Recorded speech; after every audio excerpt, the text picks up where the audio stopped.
Have you ever walked into a place and felt like it was watching you? I'm not talking about cameras or curious people. I'm talking about walls that breathe, curtains that whisper, stages that seem to hold secrets too old to be told. That's exactly what I felt when I stepped into the Orfeu Theatre for the first time. And what happened there changed everything I thought I knew about what is real. That night, I wasn't just an investigator. I was part of a play that wasn't on the posters. A play written by invisible hands, staged by restless souls, and directed by something unseen, but felt. Symbols began to appear on stage, foreshadowing crimes that hadn't yet happened. And each act seemed closer to a ritual than a performance. Gradually, I realized I wasn't investigating a murderer. I was trying to decipher a code, a pattern that repeated itself in other theaters, other cities, other lives. And when I understood what was behind those deaths, it was too late. Because the stage didn't want answers. It wanted sacrifices. And the script was already written. Before we begin, tell me one thing. What city are you watching this video from? Maybe I've already investigated a case somewhere. Or perhaps I'm about to.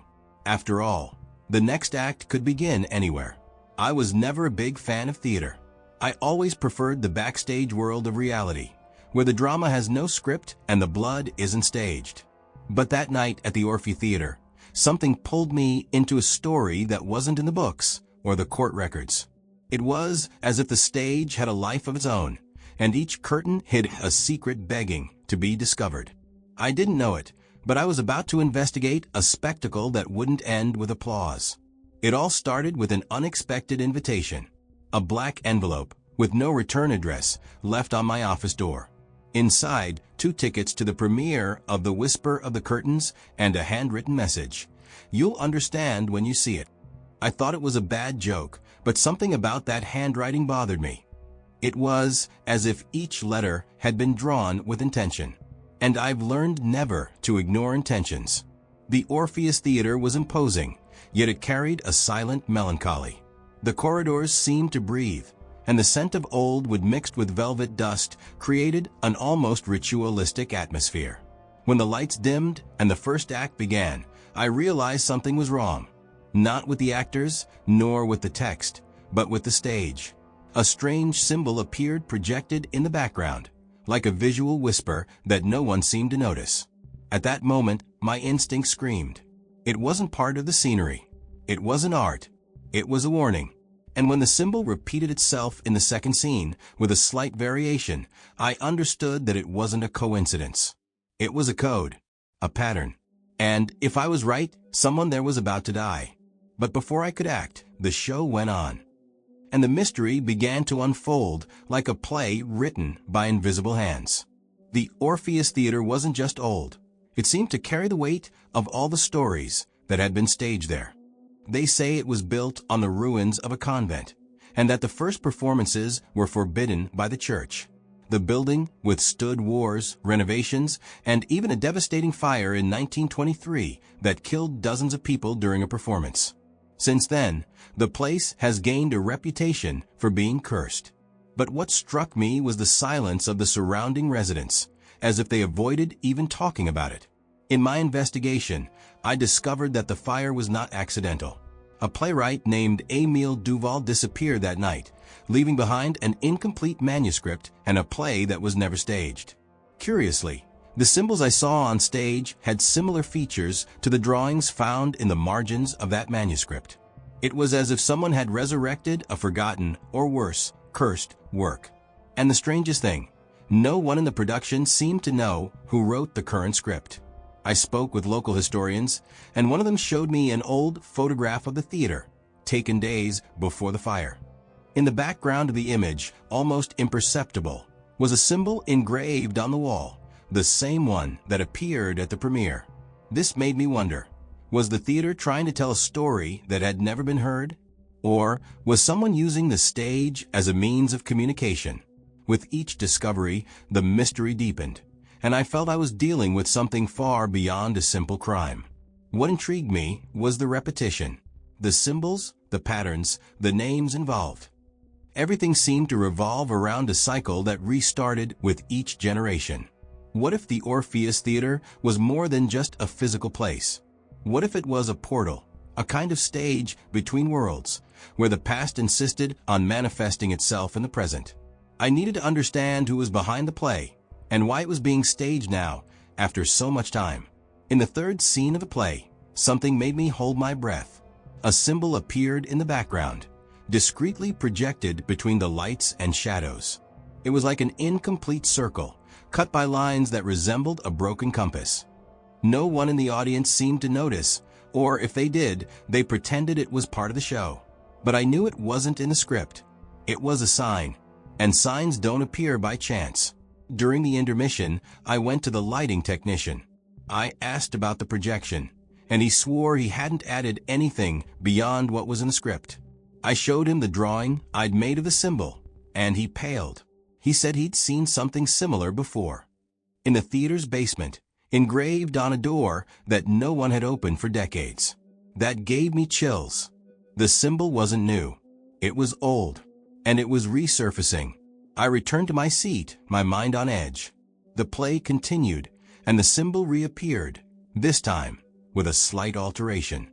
An extra line, as if it were evolving. And then one of the actresses fell on stage, as if struck by something invisible. The production paused for a few seconds, but she got up and continued on stage. The audience applauded, thinking it was part of the performance.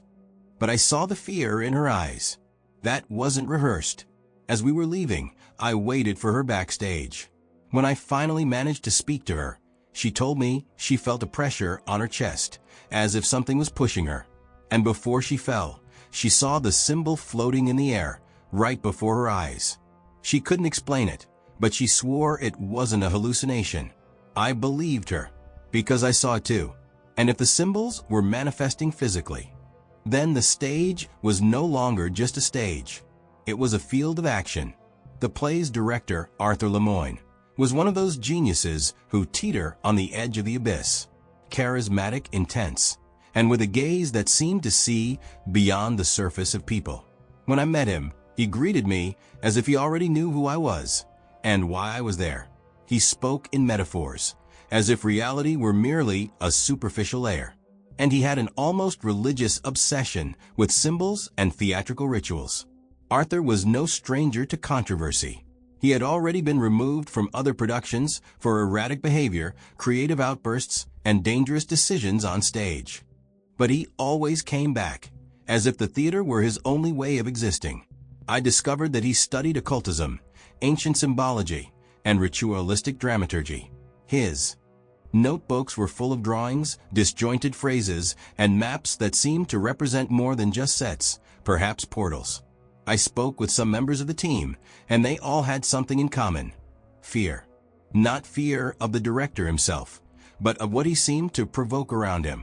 Lights flickering without explanation, voices in the empty dressing rooms, strange dreams during rehearsals. It was as if Arthur channeled something invisible, something that fed on the energy of the theater.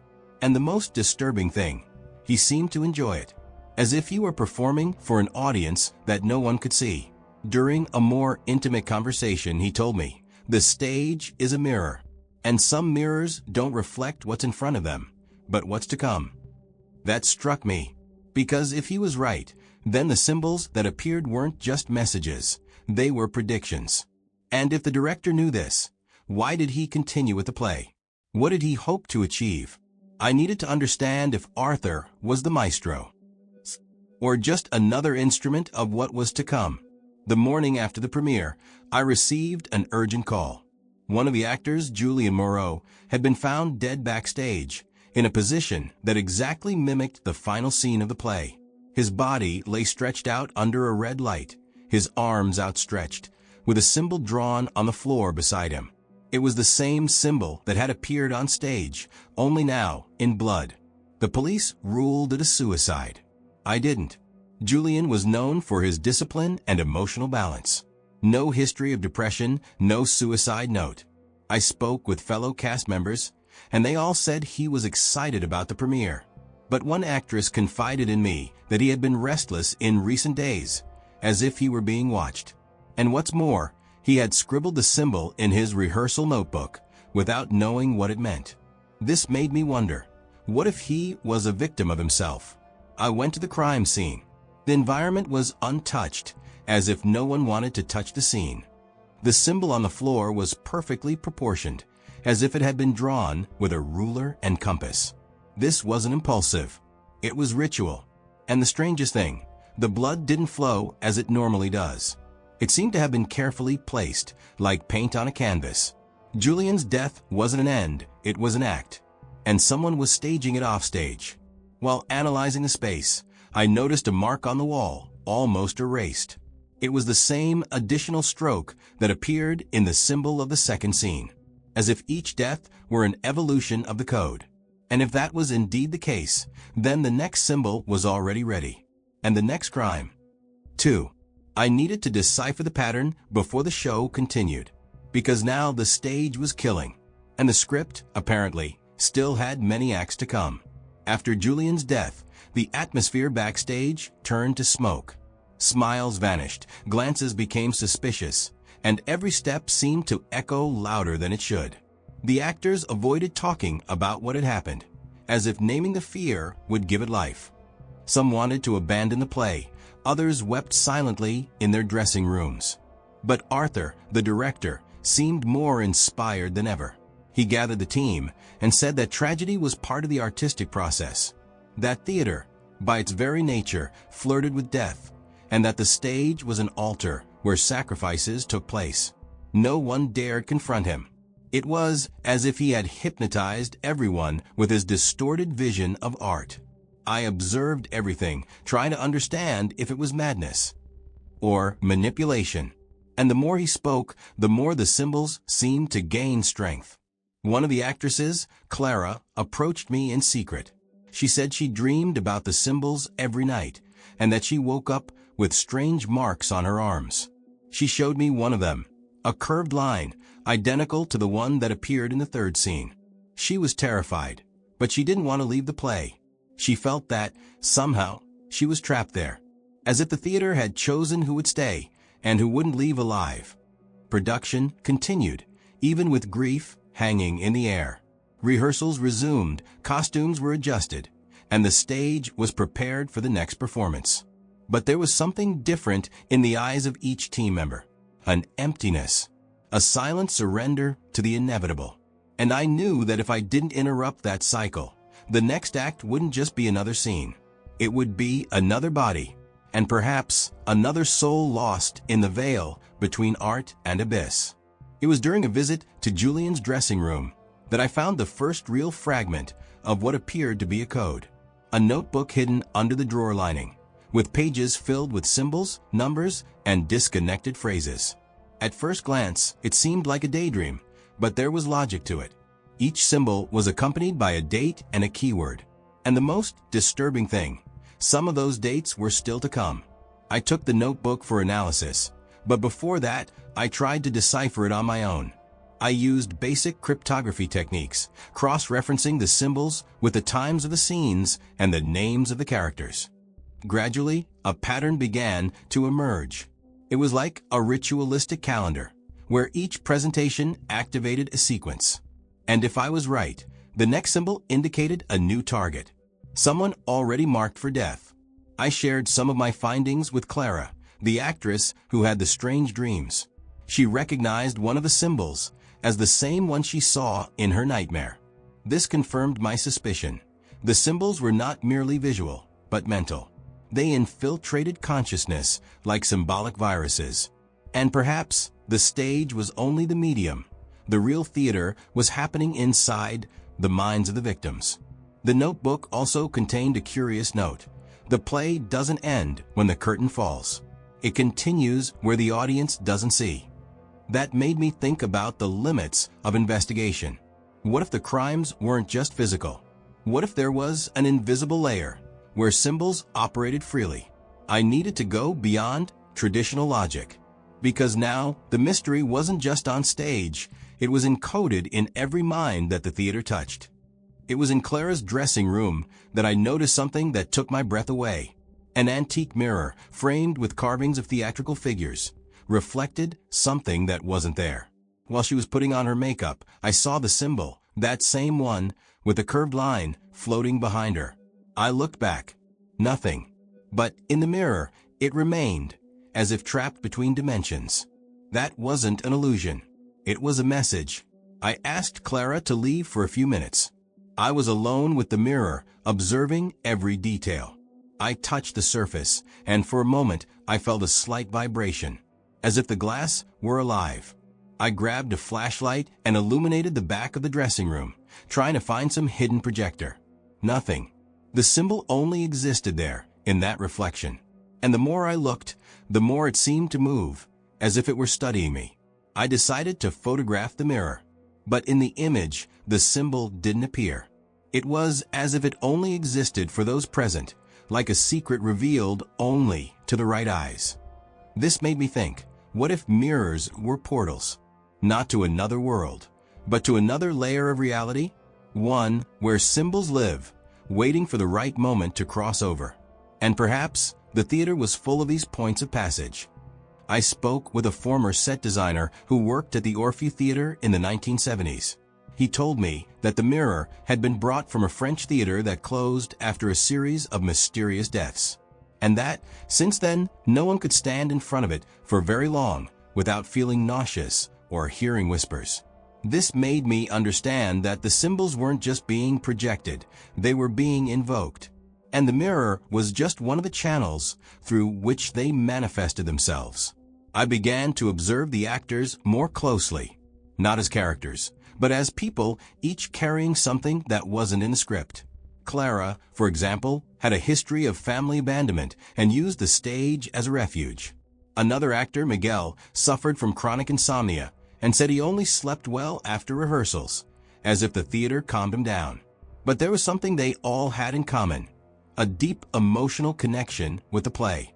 I spoke with each of them separately, and little by little, the traumas began to emerge. The play seemed to touch on sensitive points, as if it had been written for them. One of the actors revealed that he dreamed of scenes that had not yet been staged, and that, when they happened, they were exactly as he had imagined them. This made me think, what if the symbols were choosing their victims based on their pain? The psychology behind art is complex. The stage is a place where one can be someone else, but also where one reveals who one truly is. And in that theater, it seemed as if the roles were being assigned by something greater.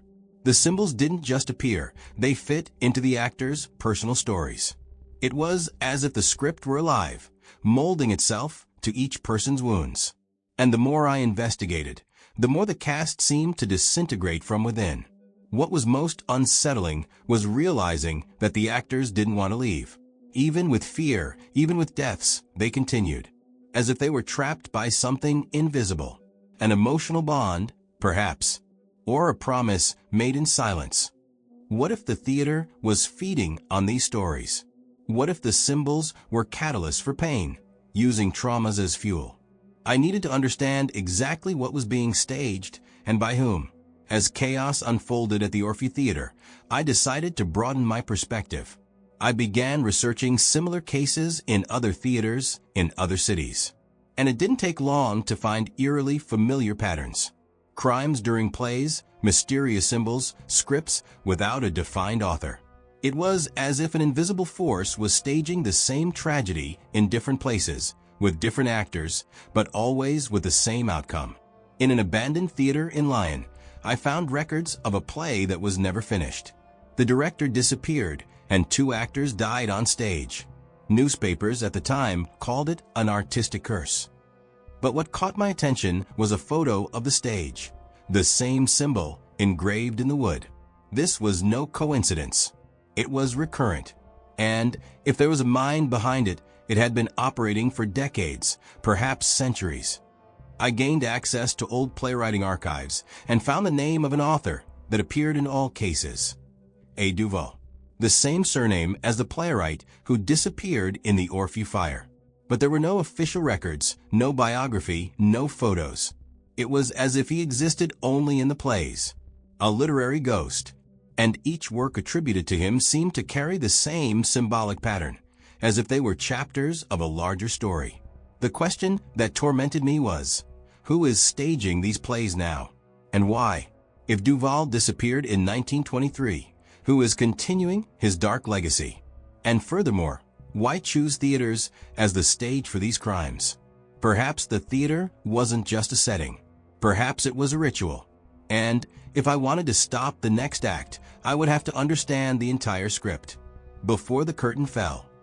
Again, I returned to the archives of the Orfeu Theatre, searching for answers buried in time. The 1923 fire was not just a tragedy, it was the starting point. That night, an unpublished play was to be staged, written by Émile Duval, the playwright who disappeared without a trace. The fire consumed the stage, the dressing rooms, and part of the auditorium. But what no one mentioned was the symbol found engraved on the charred boards. I gained access to an old report, written by a firefighter who survived the fire. He described seeing figures dancing in the flames and hearing voices that came from nowhere. On the last page, a hand-drawn sketch, the same symbol that now haunted the theater. It was as if the fire had been only the first act, and everything that came after, a silent continuation. The theater hadn't been rebuilt, it had been resurrected. I spoke with a descendant of Duval, a reclusive gentleman who lived on the outskirts of Paris. He told me that Émile believed the theater was a portal between worlds, and that his last play was an attempt to open that portal. He also said that, before disappearing, Duval began speaking in strange languages and obsessively drawing symbols. The manuscript of the play was never found. Or perhaps, it was hidden inside the theater itself. That connection changed everything. The fire wasn't an accident. It was an interrupted ritual. And now, almost 100 years later, someone was trying to finish what Duval started. The symbols, the crimes, the dreams, everything pointed to a play that was still being written. And if I wanted to stop the next act, I would have to find out where that manuscript was. Because maybe it hadn't been lost, just waiting for the right moment to be read. Until then, I had maintained a safe distance between myself and the cases I was investigating. But something in this theater began to pull me in, as if I were part of the play. Clara, with her restless eyes and her fragility disguised as strength, affected me in a way I hadn't expected. She wasn't just a witness, she was a link. And the closer I got, the more I felt I was being tested. I started having strange dreams. I was on stage, surrounded by curtains that closed on their own, while symbols glowed on the floor. I would wake up sweating, with the feeling that someone was watching me. It wasn't paranoia. It was as if the theater had chosen me too. And that scared me, because I had always been the observer, never the observed. But now, I was part of the narrative. Clara told me she felt the same way, that sometimes she heard my voice in the hallways, even when I wasn't there. That she dreamed of me trying to save her, but failing. This shook me, because, for the first time, I didn't know if I could protect someone. The case was becoming personal. And when logic starts to mix with emotion, the risk of error increases. And at Orfeu, mistakes cost lives. I tried to distance myself emotionally, but it was too late.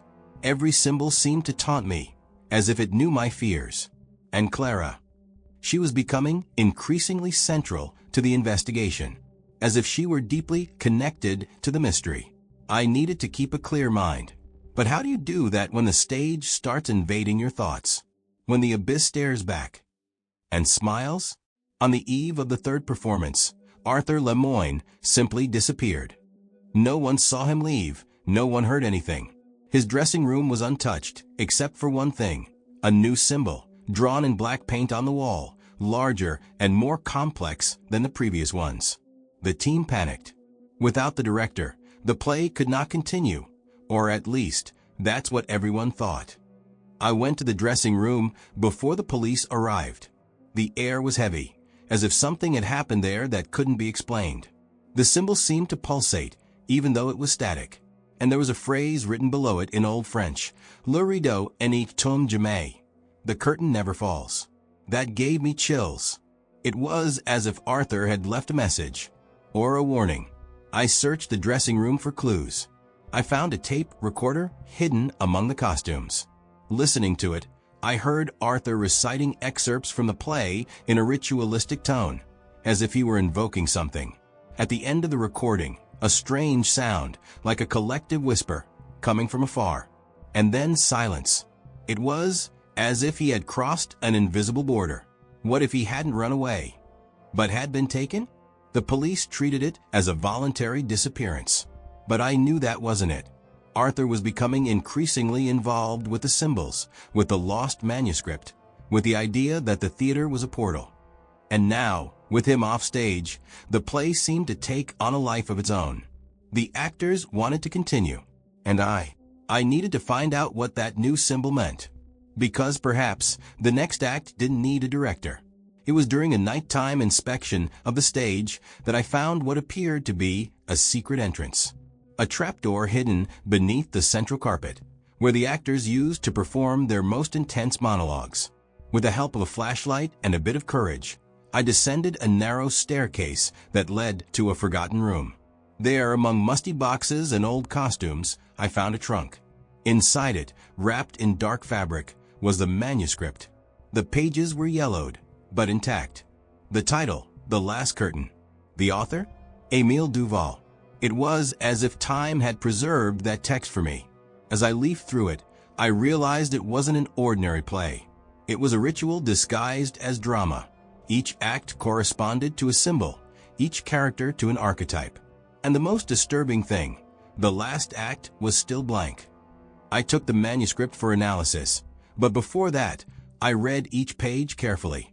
The dialogue seemed like invocations, and the settings, descriptions of places that existed in the real theater. It was as if Duval had written the play to be staged exactly there, at the Orpheus. And perhaps, with each performance, a part of the ritual would be activated. What unsettled me was the emptiness of the last act, as if it were waiting for someone to complete it. I spoke with Clara about the manuscript. She was silent for a while, then said she had already dreamed about that title. That, in her dream, she was the last character to enter the scene. This made me think, what if the manuscript was writing itself, using those involved as ink? What if the final act could only be completed with a real sacrifice? I needed to prevent the play from ending. But the stage was already set. With the manuscript in hand and the symbols repeating themselves, I began to connect the dots. Each act of the play corresponded to a real event, and each symbol to a tragedy foretold. But there was something deeper, ritualistic structure hidden beneath the dramaturgy. Duval wasn't just writing a story. He was building a mechanism, a symbolic system capable of invoking something that didn't belong to our world. I consulted experts in symbology and occultism. One of them, upon seeing the drawings, paled. He said that the symbols formed a cycle of invocation, used in ancient rituals to open doors between planes. And that, when staged with precision, they could attract entities that feed on human emotions, especially pain and fear. The theater, then, was not just a stage. It was an altar, and the play, a disguised sacrifice. This explained the dreams, the outbursts, the disappearances. Each performance was an offering, each death an answer. And most disturbingly, the ritual only worked if the audience believed. Collective emotion was the fuel. The greater the involvement, the stronger the effect. And if the final act were staged, the portal would open completely. I needed to prevent this. But the next symbol was already forming. Clara, upon reading the manuscript, began to have visions. She described scenes that hadn't yet been written, but which fit the pattern perfectly. It was as if she were channeling the ending. What if she was the key? What if the ritual required someone with a direct connection to the playwright? I couldn't ignore that possibility, because now the mystery wasn't about who was behind the crimes anymore. It was about what was trying to pierce the veil. With the manuscript deciphered and the symbols intensifying, I realized that time was against me. The next performance would be the last of the season, and, according to the pattern, the final act. The most recent symbol indicated something bigger, more complex, as if the ritual was about to be completed. I needed to act before the curtain rose. But the theater was already full, and the actors ready to go on stage. I tried to convince the production to cancel the performance. I was ignored. They said the audience was already seated, that there was no going back. Clara was strangely calm, as if she accepted what was coming. This worried me. She was the central figure, and she seemed to know it. But she said nothing. She just looked at the stage, as if facing her own destiny. I ran to the lighting booth, trying to find a way to stop the show. The technician told me the systems were locked, not due to a malfunction, but due to a command. Someone had programmed everything to work automatically. Lights, sound, projections. It was as if the theater was staging itself. And if I wanted to stop it, I would have to do it manually. But time was running out. As the audience applauded the actor's entrance, I descended the side stairs, trying to reach the stage. Each step felt heavier, as if the theater itself were resisting. The final symbol began to form in the background, shining with an intensity that wasn't technological. It was something beyond. And at that moment I understood it was no longer a play. It was a ritual in progress, and I was at its center. When I finally stepped onto the stage, the play was already at its climax. Clara was in the center, enveloped in a light that didn't come from spotlights. The other actors seemed in a trance, reciting lines that weren't in the script. The final symbol shone behind them, pulsing like a dark art. The audience, mesmerized, watched in absolute silence. It was as if everyone was caught on the same frequency. I screamed, I tried to interrupt, but my voice seemed unable to travel through the space. Clara looked at me, and in that instant, I saw something in her eyes. It wasn't fear, it was surrender. She began to recite a sentence from the manuscript, one I hadn't yet read. And then the stage floor trembled. The curtains fluttered on their own, and a shadow formed in the background, taking human form. The entity was there, and I was without a plan. I ran to Clara, trying to pull her away, but she didn't move. She said she was already in, that her role was to close the cycle. The other actors began to approach, like puppets guided by an invisible force. I drew my weapon, but realized how useless it was in that context. This wasn't a common crime.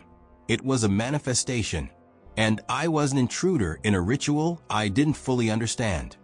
The shadow drew closer, and for a moment, everything was silent. Clara looked at me and smiled, as if grateful to have been found. And then, with a gentle gesture, she fell. The symbol faded. The actors fainted.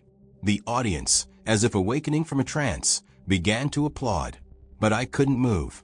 Because at that moment, I understood that the show hadn't ended. It had only changed form. Clara fell onto the stage as if pulled by something invisible. I ran to her, but her eyes were open, fixed on the ceiling, as if she saw something beyond. She murmured words in Old French, the same ones I read in the manuscript. The other actors were unconscious, and the audience, in absolute silence, seemed not to understand what was happening. But I knew. The ritual had reached its breaking point. While I was trying to wake her, Clara held my hand tightly. She said that everything made sense now, that she was a descendant of Émile Duval, and that her blood was the key to ending the cycle. I didn't want to believe it, but the symbols began to disappear from the stage, one by one, as if they were being erased from within. It was as if the sacrifice was being accepted, and Clara was surrendering. She smiled with a serenity that disarmed me. She said the theater needed to sleep, and that only someone of her caliber could do it. I asked her to wait, that there was another way. But she simply closed her eyes and whispered, "The curtain can fall now." And then the stage darkened. The lights went out. The audience began to leave confused, as if they had witnessed something they couldn't explain. And I remained there, alone with the silence. The paramedics arrived, but Clara was no longer there. Her body, yes, but something within her had left. And the symbols never returned. The theater was closed days later, and the play was never staged again. But I knew that wasn't the end, because when it comes to sacrifices, silence is just a pause. And the stage always finds a new story to tell. After that night, the Orfeu Theatre was shut down. The play was officially canceled, and the newspapers reported the event as an artistic tragedy. But no one mentioned the symbols. Not Clara. Not the manuscript. It was as if everything had been erased from collective memory. Only I seemed to remember, and that bothered me. Because silence, sometimes, is more disturbing than a scream. I returned to my office days later, trying to resume my routine. But something was different. On my desk was a black envelope, the same one I received before the premiere. Inside, a single sheet with a new symbol. I had never seen it before. It was more complex, deeper. And below it a phrase, "The stage changes, but the script remains." That sent shivers down my spine. I started investigating the symbol's origin, but I found nothing in the archives. It was as if it had been created now, for me. What if the cycle hadn't been completed? What if Clara had only postponed the inevitable? The feeling of being watched returned. And the dreams too.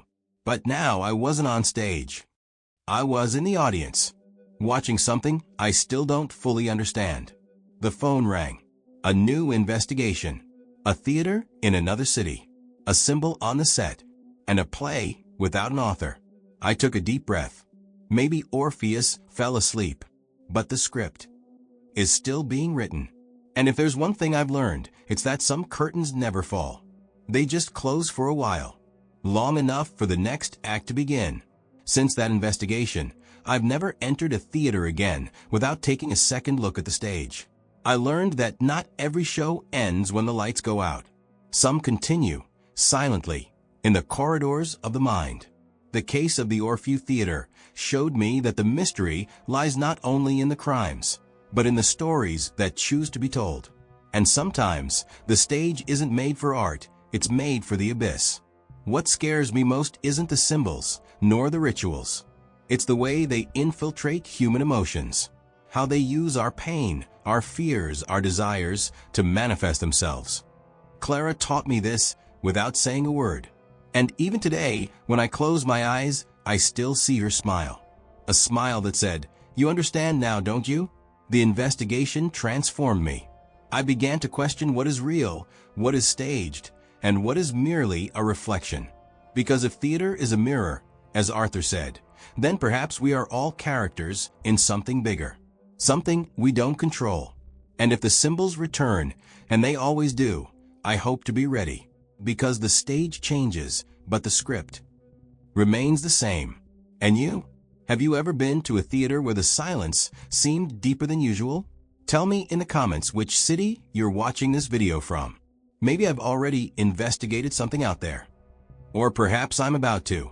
After all, the next act can begin anywhere. Some investigations leave scars. Others leave questions. The case of the Orfeu Theatre taught me that not every mystery needs to be solved to transform those who experience it. Sometimes, the true enigma lies in how we react to the unknown. And if there's one thing I've learned, it's that the stage of life also has its symbols, and it's up to us to decipher them before it's too late. Clara showed me that courage is not the absence of fear, but the choice to face it even when all seems lost. And the theater? Well, it continues. In every city, in every story, in every person who carries a secret.